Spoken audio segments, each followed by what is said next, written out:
is Rapid Wash, and we are excited to be in Community 18, where we are introducing the first in Ghana self-service mobile laundry.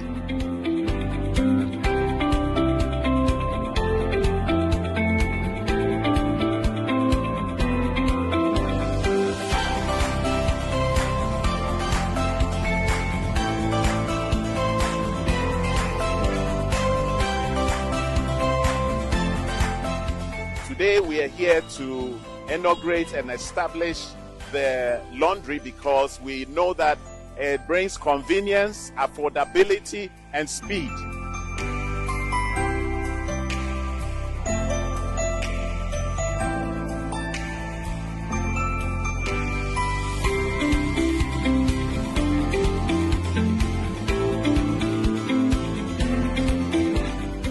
This would appeal to those the working class who wish that they could have the use of laundries, yet they find it not affordable. This is very affordable. Within 30 minutes, you can wash, and it's so convenient that we have 18 kilos. We have 8 kilos washing, and we have 18 kilos dryer. It's good for your bed sheets, for your duvet, for your curtains, and you can just sit here and in the relaxed atmosphere, convenience, you can just have your laundry done for you.